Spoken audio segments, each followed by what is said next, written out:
Things are about to get metal in this week's episode of Boruto Naruto Next Generations. And that's because everybody's favorite green-clad ninja has a son, and his name is Metal Lee. And the fruit doesn't fall too far from the tree. However, what I love most about Metal is how incredibly different he actually is from his father.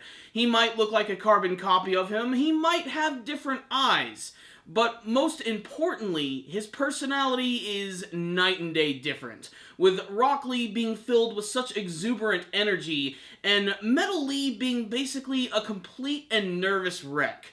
When anyone is ever actually watching him in action, whether it be something as simple as Shuriken training or even just having a sparring match with someone, he completely loses his composure. What's also interesting about this episode is that we still don't have an answer as to who his mother is. And that's bothering the hell out of me. I don't know why they're keeping it so secretive. I mean, there's like a 99% chance that it is Tenten. He does seem to have an eye design which is very similar to hers, aside from Rock Lee's ridiculous owl-shaped eyes.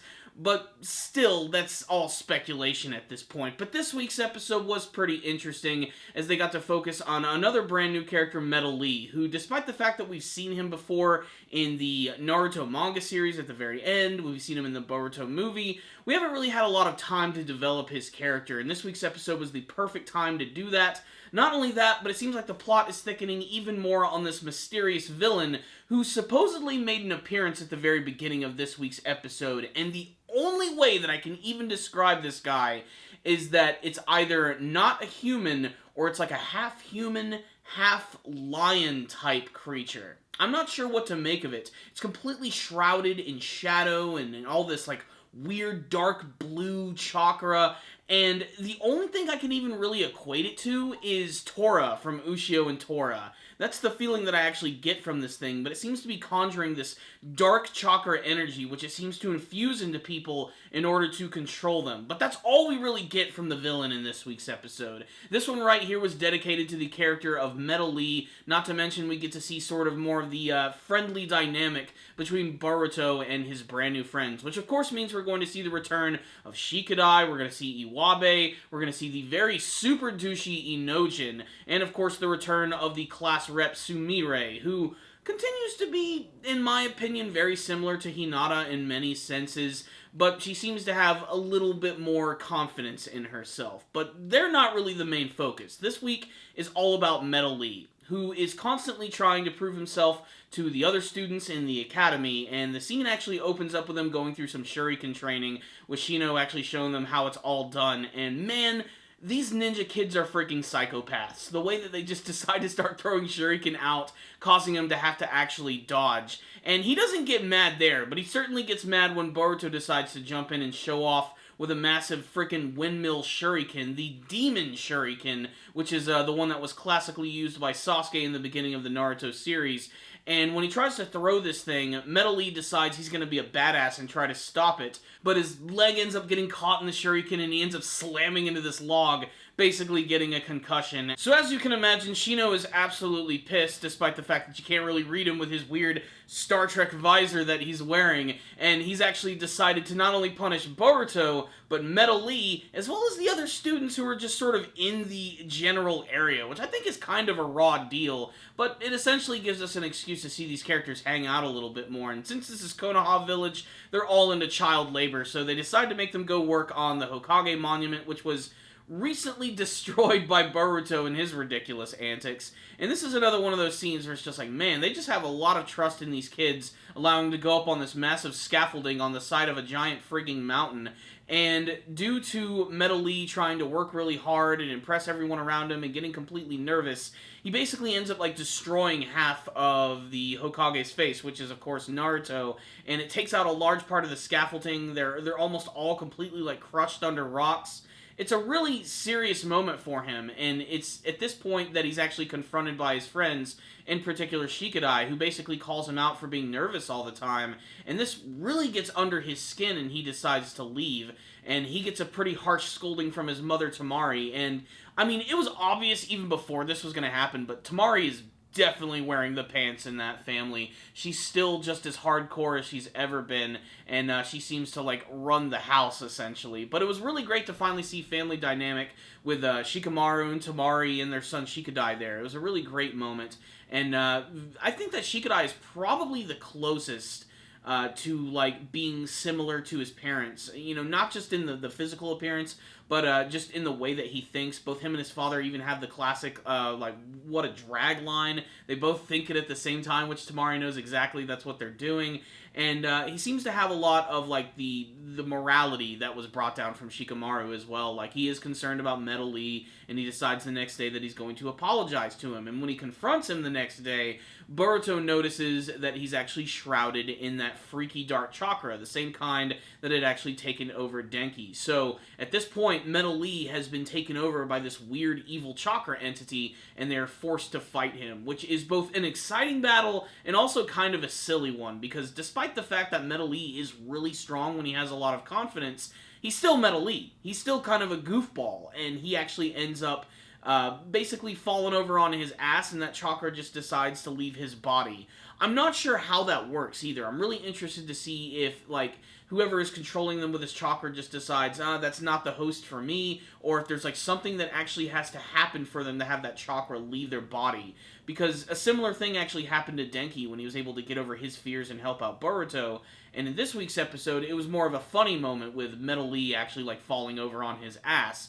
And I'm really curious to see how all of that is going to go down, but this is a really big moment for Metal Lee as well, because he was able to basically let everyone know that yes, he does have some confidence issues, but it's something that he'll be able to get over, especially with the help of his friends, and the class bell rings, and everyone starts a new day. So, what's the rundown on this week's episode of Boruto? This was another pretty decent episode, which is doing a great job of building up all of these brand new characters and firmly establishing that despite the fact that they look like their parents, they are not their parents. And I think that's definitely one of the biggest accomplishments of the series. Not to mention, we're also getting some more subtle hints about the villain, and the fact that Boruto seems to be still using his Byakugan, or his weird version of that eye, in this episode. He even talks to his mother Hinata about it in this episode, just sort of subtly dropping some hints. Not to mention, we do get to see more of the tension that's going on between him and his father Naruto, who comes home completely tired, skips dinner, goes right to bed. And just like in the manga version and in the Boruto movie, Boruto is not happy about this at all.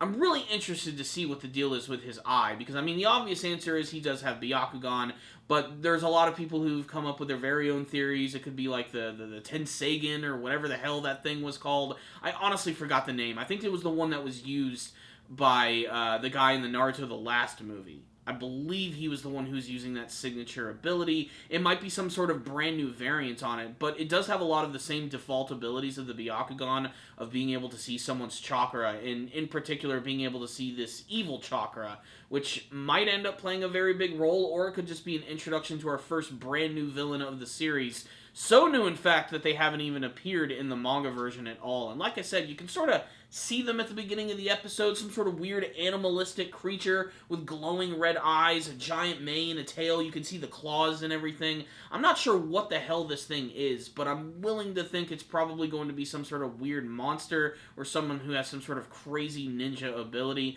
Maybe it's something that someone was able to summon. It's just a complete mystery, but I really do love that they're introducing some brand new villains into the series.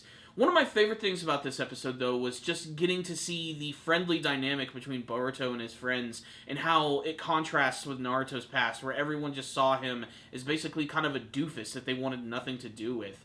Boruto hangs out with his friends all the time, and they even play this stupid video game throughout the entire episode, which seems to be a riff on, like, Dragon Warrior, or something of that line, like an old RPG-styled game, and they get themselves distracted with that all the time, and it's really funny seeing characters like Iwabe, who comes across as kind of like a gruff, like, I'm kind of a badass character, just sort of hanging out and playing video games with his friends. I also loved getting to see them actually team up together against Metal Lee, as we got to see some interesting techniques and some variants on some old classic ones as well. I'm really growing fond of Inojin's abilities as well. What I love most about it is, yes, it is the same ability as Sai, But I love that he's able to incorporate color into his techniques, like the scene where he surrounds Metal Lee with all of these birds that he drew, and they had these great colors of like yellow and blue, and they would explode when he would kick them. Or the scene where they actually tricked Metal Lee with like this technique that was being used by Boruto when he was transformed to Shikadai using the transformation technique. Shikadai actually was in the bushes and used his abilities to catch Metal Lee, and Inojin actually used his ability to draw these black snakes to sort of emulate the look of the shadows when they're stretching out towards one another. You got to see these three characters create this great combination technique, and I think that's always been one of the most fun things about the Naruto series. The one-on-one battles are really fun, but I love when people team up and combine their abilities together, because you never really know what you're going to see, and there's always that, "Oh, that was a genius" moment. And that's exactly what you got from this one. But most importantly, this episode was all about Metal Lee. I definitely get a lot of Rock Lee vibes from him, but like I said, he's very different from his father. The fact that he's very nervous when people are looking at him, but he does have a lot of strong abilities. He shows him his shuriken skill at the beginning of the episode. He seems to have a lot of the taijutsu skills of both Rock Lee and even Might Guy. So I can't wait to see that character grow and transform into the next generation of Rock Lee. I just want to see who his mother is going to be. That's the only thing that's really bugging me. I can't wait to see what that's going to be all about. But next week's episode looks like we're going to be getting back to another conflict, and one that I think fans are eagerly going to be awaiting for. Our first confrontation between Boruto and Sarada Uchiha. That's right. And it looks like they're actually going to have a battles. It's a veritable battle of the ninja sexes in next week's episode of Boruto. So go ahead and place your bets on who you think is going to win. And I'm curious to see if this mysterious, monstrous villain is also going to be intervening and maybe even taking control of Sarada in the next episode, or maybe even someone else. They might be taking a break, kind of like what they did last week with Iwabe's episode, but we'll just have to see. All I know is I'm very excited to see this confrontation between Boruto and Sarada, as eventually, of course, they will become teammates together, so getting to see, like, the origins of that team, I think, is going to be pretty fascinating. Otherwise, this was another good episode of Boruto. It really didn't blow me away too much, but getting to spend time with the new characters and still spending time in this new Konoha, which feels familiar and still incredibly foreign at the same time, I think is really exciting, especially for people who've been following the series for a long time. It really does feel like a completely different show, despite the fact that a lot of everything on the outside looks very similar. So, check it out, Naruto fans. You might see something you like. Rock Lee fans, if you want to see what his son is all about, make sure to check out this week's episode. On the technical side of things, this is a pretty decent-looking episode. There were a few moments that had some pretty good animation, and some of the fight scenes were pretty thrilling, especially towards the end. And like I said before in my previous episode reviews, I absolutely love the color palette of this show. It just seems a little brighter, and there seems to be just a larger amount of color going on in just the look of Konoha Village, as well as the characters. There's this youthful energy which is attached to the series, which is very fitting considering this is all about the next generation of ninja from the show. So, I'm going to give this one right here a solid 4 out of 5. Check it out, Boruto fans, and make sure to tell me what you guys thought about this week's episode in the comments section below. What did you think about this Metal Lee episode? Do you like the character? Who is his mother? And what do you think the deal is with that weird, mysterious, monstrous villain at the end of the episode? Is that actually going to be our very first villain from the series? Is it simply something that has been summoned? Is it some sort of weird other demon that exists within the confines of the Naruto world? And why is it taking over people? What is its goal? And what do you hope to see from the brand new Boruto anime series? Thank you guys for watching this review. Make sure to subscribe to the channel for all things Naruto and Boruto related, as well as a ton of other anime reviews. Make sure to leave me a comment in the comments section. I'd love to talk with you guys about this week's episode. And of course, if you liked the video, give it a thumbs up. If you didn't like it, give it a thumbs down. I'll see you guys next time. And as always, stay dandy, baby.